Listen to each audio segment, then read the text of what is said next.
Bonjour et bienvenue, aujourd'hui j'analyse Teddy. Teddy, il doit absolument bosser son roulis pour mieux passer sur la tranche à droite et à gauche, pour mieux passer à travers l'eau et surtout aussi pour aller chercher de l'eau plus loin devant.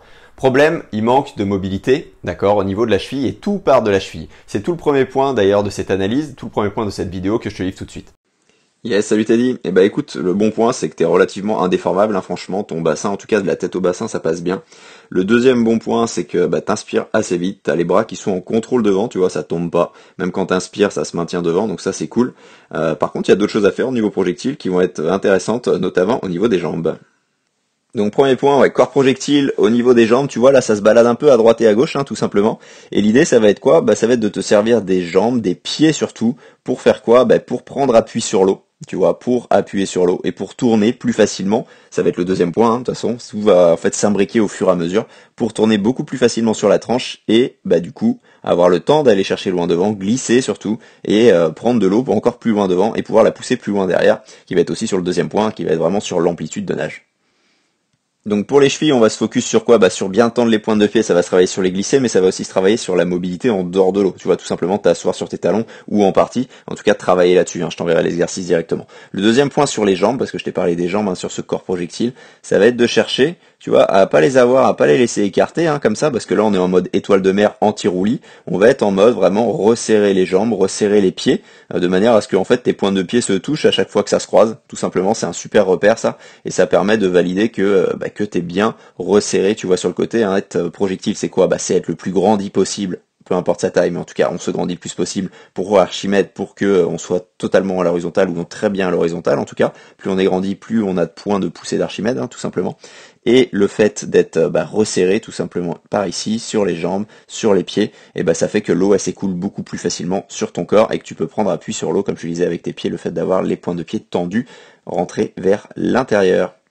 Le deuxième point au niveau du corps projectile, ça va être d'immerger l'avant de ton corps comme tu l'as fait au stage pour avoir plus de sensation de glisse, là l'eau va couler sur ta nuque, et surtout d'être beaucoup plus facilement bassin, talon à l'horizontale pour baisser encore plus les freins.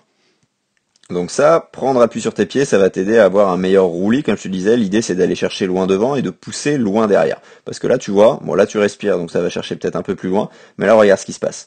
Là t'es vraiment à pas aller chercher le plus loin possible devant, il y a vraiment moyen que tu ailles chercher plus loin, et que ton épaule, elle vienne toucher ton visage. Et derrière, sur l'autre main, regarde ce qui se passe, regarde où elle est, regarde où est ton bras.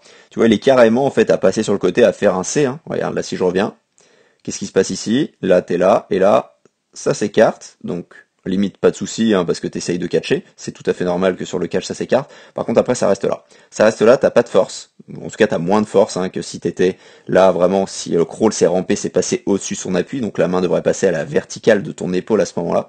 Et tu finis où? Tu finis là, donc tu finis pas au niveau amplitude, parce que là t'es carrément sur le côté, et si tu finissais loin derrière à ta cuisse, forcément t'as un trajet qui est propulsif, qui est beaucoup plus long, et donc t'as le temps aussi de plus glisser parce que t'auras pris plus de vitesse.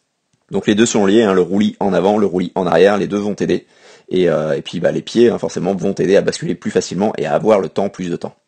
Et donc seulement après, hein, on verra ce truc de creux du coude qui est là vers le haut, et l'idée forcément pour réussir un catch, c'est de l'avoir vers le bas, mais ça c'est vraiment une autre histoire, c'est plus tard, hein. On prend les choses dans l'ordre les plus importantes pour toi à l'heure actuelle.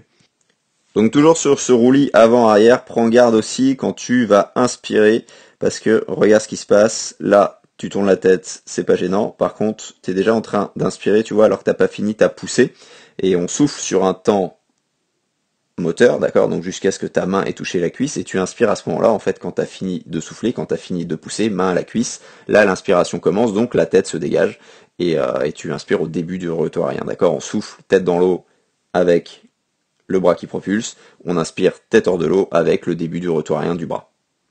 Et donc le troisième point, il est classique, hein, mais c'est l'accélération du trajet sous-marin. T'accélères déjà, mais là le fait d'avoir chopé une nouvelle amplitude, d'accord, avec tout ça, c'est pour ça que là tu prends vraiment les choses dans l'ordre 1, point 1, point 2, point 3, et ça va te faire que tout de suite t'auras plus de vitesse, mais t'ajoutes à ça une meilleure accélération, une meilleure expiration sur la fin de tes poussées, forcément mécaniquement ça va être exponentiel, hein, parce que amplitude plus accélération, ça fait que tu gagnes vraiment beaucoup de vitesse et tu nages avec moins de coups de bras par longueur. Donc voilà pour toi Teddy, tu vois il y a des bonnes choses là qui sont en place, parce que déjà réussir à faire ça, le coude en avant, la ligne des épaules, c'est pas donné à tout le monde, donc vois aussi tout ce que j'ai dit en début de vidéo, et ça fait une excellente marge de progression, donc là-dessus c'est génial en fait. Donc je te souhaite Une bonne progression, je t'envoie tout ce qu'il faut et je te dis à bientôt. Si toi aussi tu cherches un crawl vraiment plus en glisse avec un exercice que recommandent les milliers de triathlètes qui l'utilisent en ce moment, l'exercice de la paume magique, je te mets le lien en description, lien vers une semaine d'entraînement offerte avec 3 exercices en vidéo dont la paume magique. Je te laisse découvrir tout ça et je te dis à très vite.